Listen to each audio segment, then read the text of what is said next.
For the longest time, when you think about Thanksgiving games, when you want to have Thanksgiving, what sport plays on TV? Football. Okay. When you think about Christmas Day, what do you think about for the longest time? You know, it's always been basketball. Always, yeah. Well, Christmas Day was always basketball, and they would have a bunch of different things that would happen.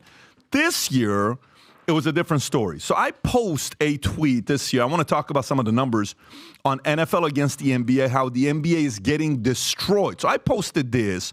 I'm glad you have it, Rob. Perfect.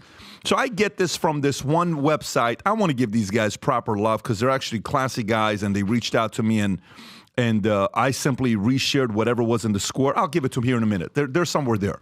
Numbers don't lie. The current NBA regular season product absolutely sucks. NFL gets more viewers in one game than NBA gets in 5 games combined. Vinny, ready? Times 2. Watch this number. Go ahead. So can you pull it up a little bit so we can see the numbers, Rob? NFL's average viewership over 3 2022 Christmas Day games was 21.9 million. That's the average, Vinny. Wow. The average of NBA game on Christmas Day was 4.3 million. By the way, during Michael, that used to be 8.8 million, okay? Double. But it is what it is. So let's go past this, Rob. Then go to the story. Check this out with numbers. George Karl decides to respond back to me, okay? And he retweets, and if you don't know who George Karl is, he's got 1,175 wins in the NBA. He was the coach of the Seattle Supersonics. He's also Denver. This guy's been around the block. No question about it. Rob, just go back to the story. He retweeted it. Not there. You were at the right place. Yeah, so right there. So here's a couple other stats from George Karl, the coach. By the way, as an MLB owner, your product sucks worse than any major sport. 450 million basketball play basketball around the world, and the number's skyrocketing while 5 million people around the world play football, and that number's plummeting. Numbers don't lie. So numbers don't lie. The current, okay, so then I responded back to him as well. They can go a little lower. There's more exchange. But let me show the numbers. Go up, Robert, right there. All right, watch this, guys. This is Christmas Day. NFL decides to start having Christmas Day games. Beautiful. Look at that.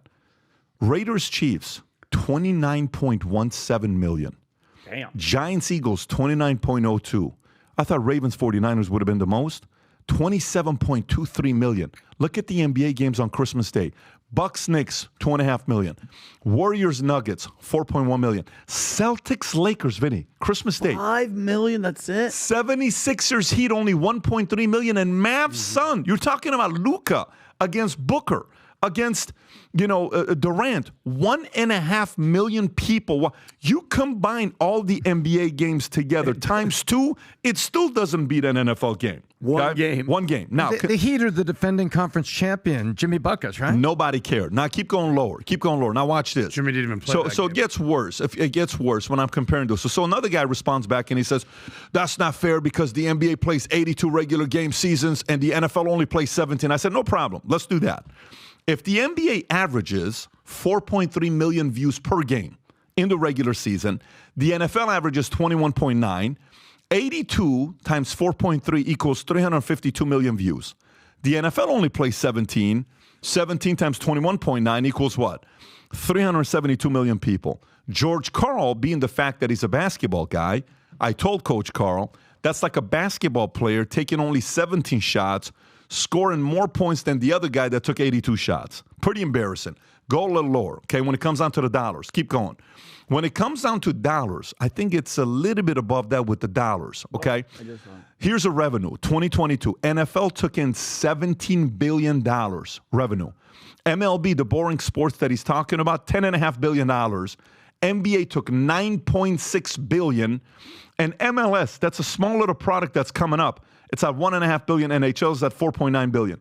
He asks, I explain why I think this is happening. Number one, every league has to decide who its number one customers. I think in the NBA, the number one customer is the player. They've shit on the customers. They've shit on fans. They've shit on clients that wanted that father that can only spend $600 a year to go to a game to watch LeBron play. He's probably taking a day off that day. That father that wants to take his kid that he can only afford to go watch one game, that guy's not going to play 82 games a season. Are you out of your mind? Zion takes every other game off and is getting paid the kind of money that he's getting paid. Number two, the NBA contracts protect players more than owners. And last but not least, Point number 3, Rob, if you want to go to number 3, if it's still there or not, the NBA went woke during COVID and became a 100% political organization. Once it happened, you know what happened to their viewership last 10 years? They lost 50% of their viewership the last 10 years. Do you know what is the most viewed finals game of all time? Michael Jordan, 1998 against the Utah Jazz. 38 million Was it people game watched. 6 when he had the flu? Yeah, when he pushed off, it wasn't 30, yeah, Russell. 36, 37, 38 million people. You know how many people watched the last finals game? Game 5 or game 6? 12 million people, 13 million people. The NBA product is dead as of today. So now, sports, business, all that stuff. Tom, I'm going to go to you first. Then I'm going to go to you. Your thoughts on what's causing NBA to do this? Is it dead? Is it NFL that much of a better product? What's going on with the NBA today? The NBA, it is true that all around the world, you need, 5 pairs of sneakers and a ball, and you can play basketball. And so there's a lot of things happening globally. But here in the U.S. market, and let's just talk about the U.S. market, it's everything you just said. It doesn't represent, it's not aspirational for the fan. I can't remember the last time I paid for tickets, and I used to pay for tickets all the time to go see the Lakers play. Hey, Dallas is in town. This is, oh my gosh, let's go see Dirk. And I loved it. And by the way, I haven't taken my kids to NBA games. And I think they've lost the heart of the American consumer, and they're running around the world to find new markets to make up for it. Because I think they know the issue they got. Adam Silver knows what's going on. That's why they're trying to open up China so much. That's why they focus on all this international open up, because they see what's happening. And they could say, oh, well, the shift to streaming and cable and all the cable companies going out and then Hulu and YouTube TV. Really? NFL hasn't had any problems with viewership. It's back. MLB has had a couple strikes that have really that missed one World Series back in history, and baseball has always come back eventually because they know the customer and they're coming to the customer to put a great package out there. But for all the reasons you've talked about, the NBA doesn't care. They're just going for rights markets. The NBA is running around trying to earn rights money on global television, and there is a global appeal to the sport and to the U.S. fan. I have an idea on when it's going to change. I have an idea when it's going to change, but go ahead. Well, there's a lot going on here, and I mean this in the most respectful of ways. I think you stated the obvious. I think we know that the NFL is the behemoth that is now officially America's sport, is no longer baseball, but what I applaud is you put the numbers behind it. You put in the work. It's like we had Usman here the other day. Amazing fighter, right? Awesome, ridiculous. Sure. I was like, what would happen if you fought Nagano? He's like, nah, bro, I'm not. Like a heavyweight versus a middleweight or a lightweight, it's not a fair fight. Yeah. The NFL, especially on Christmas, during the NBA on Christmas, it's not a fair fight. Nobody gives a shit about the NBA right now. Nobody gives a shit about the NBA basically until April, when the playoffs basically start, May, and then it starts happening, and then the finals is typically in June. Right now, we're in the end of the NFL season. Basically, people are jockeying for positions over the next few weeks. Next week is week 18. It used to be 16 weeks, 17 weeks. Now it's 18. So there's so much stuff going on here. If you look at the world's most expensive sports franchises, 7 out of the top 10 are NFL teams. There's only 3 non-NFL related teams in the top 10. One, we know a guy that's a part owner of one of them called the Yankees. Then you got more expensive fortune. Number 1 is Dallas. That's not even far. You got Yankees, this is baseball. Golden State, which they basically have skyrocketed over the last decades thanks to Steph Curry. And then it's all NFL teams. Patriots, Rams, Giants, Bears, Raiders. And then at the end of the list is who's the number Knicks 8? right there. Oh, my gosh. Yeah, Las Vegas Raiders. So, but NFL is, there's only one sport that has a day, the holiest day of the week, some may say, that is dedicated now to the NFL. Okay? There's no day dedicated to the NBA. There's no day dedicated to baseball. Sunday is dedicated to one sport. And by the way, Saturday is dedicated to college football as well. By the way, shout out to the Michigan Wolverines going to the national championship versus Washington right there. But football is America's sport.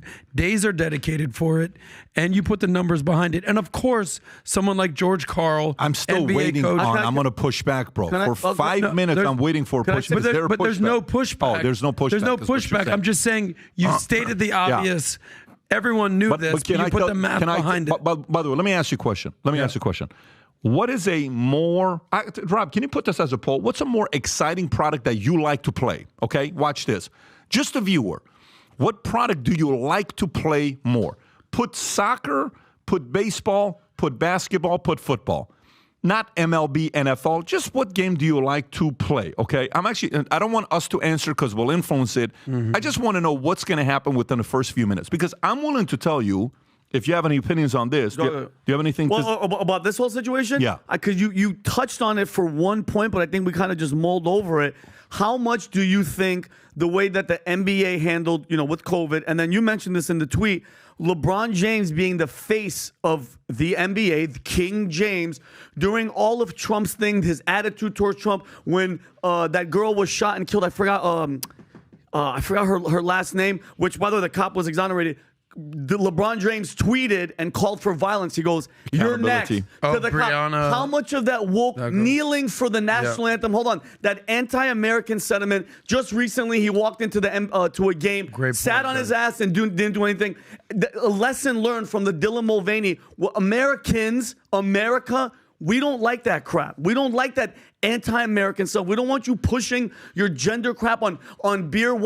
How many billions of dollars did Bud Light lose on that? And I'm telling you, LeBron James had a big impact on people going, because, dude, I used to watch the NBA. Then have all that kneeling and all that, everybody's racist, America sucks, nobody likes that. You're talking about this tweet, right, that he took down. This tweet, and he took this down. You're next. And by the way, this cop was acquitted because of the situation where he was legally, it was he got. What happened to LeBron for tweeting this? You're next. Accountability. Absolutely nothing. And you know what that is? That's a felony. If you're calling for dude, if you did that, you're going to jail. You know that, right? If you pointed a picture of a cop who's under investigation for a homicide and you say you're next, you're calling for violence for that cop. Patrick, that's a felony. Yeah. Are you crazy? So, do you guys think that's a? He's going to retire at some point, and I can't wait. I think that's going to. I have two things here. Two things is going to change the game of NBA. By the way, what's the voting, Rob? I'm just curious to know what people are saying. What's the? If the answer is right soccer, I'm going to be so disappointed. Then get ready to be disappointed. 35% for soccer, 26% for basketball, 25% for football, and 14% for baseball. Okay, so baseball is last. Okay, fine. Watch this. Here's what I will tell you. I think two things are holding the NBA back. LeBron James and Adam Silver, period. Bingo. Because David Stern was a boss. You feared him. He was a liberal. He went to Columbia, I believe. He went to one of those liberal schools. Can you check to see what schools David Stern went to?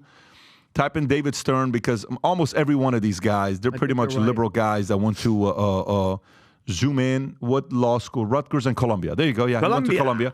And then go to Adam Silver to see where Adam Silver went to school. I'm curious because Harvard.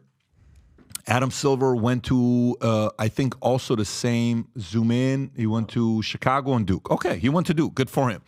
So for me, these two guys are part of the problem because Adam Silver fell for a con organization called BLM, and they wrapped BLM all over the place, and we found that afterwards. That was a con job. Okay, those guys fooled you, Adam Silver. And you were naive, and you fell for it. And number two is LeBron James is a divisive face of the NBA. You know, when you think about a face of the NBA, you know who you want? You want somebody like who's that tall guy? Giannis. Giannis is you want a Giannis, you want a Brady, you want a Michael, you want a Kobe. You know what Jordan did when it came down to an event that happened with cops shooting and back and forth? He gave both, I think it was a Chicago PD and a black nonprofit organization. He gave each of them $5 million. Oh. You know what he's trying to say? Hey, here's where I am. Okay, I support both. Is that right there? Can you Google that? Michael Jordan pledges to give $5 million to African American Museum, and he gave $5 million to, I believe, to a police precinct. No, to a police, some kind of charity that he gave it to, organization to. LeBron is divisive. he makes the game unattractive. He makes it unattractive to watch, unattractive to follow. I haven't followed the Lakers ever since this guy joined the Lakers. I'm just not right there. Is this the one? Yeah, Michael Jordan donates $1 million each to Institute of Community Police Relations and NAACP. You know what he's saying to you? Hey, guys, both of you are important. Go do your thing. Here's $1 million. Yep. NAACP and Community Police Relations. I respect the cops. I respect. That's the premier example. He's not telling you he's a Republican. He's not telling you he's an independent. He's not telling you he's a Democrat. All he's saying is, look, both of you guys, here's some money. Go do something about it. LeBron could never, ever. All you have to do is come out and give salute to our military. All you have to do is come out and give a salute to police officers. All you have to come out and give a salute to what these guys make you feel safe to play basketball. He's not capable of doing that. And Adam Silver, unfortunately, you know, Roger Goodell. We went hard on Roger Goodell during Colin Kaepernick. But you know what Roger did? He slowly realized, okay, that was a mistake. Let's kind of work our ways back to here. What happened to the NFL? Boom. Back at it again, right? Adam Silver has proven he's not capable of doing that, okay? I would be, you know what I'd be curious about? You know how we were at the RNC the other day in whatever the debate was in Simi Valley? Okay, yeah. You were there, right? And we saw a professional NBA player. You don't need to say the name, but you saw the 6'11" guy. You're like, oh, shit. And you want to talk to him for like 20, 30 minutes. What are you doing here? Yeah, I'm just trying to learn, right? I'm just trying to learn. Really? Yeah, I'm just trying to learn. That's why I'm over here. Huh, interesting. I wonder if they did this poll. If there's a poll I'd be interested in is the following. What percentage of MLB players give to the left and the right? What percentage of NHL players give to the left and the right? NBA and NFL. Which one do you think is going to be majority of the money being given to the left? NBA. 100%. And it won't even be close. Out of all those sports, it won't even be close. It'll be NBA all the way at the top.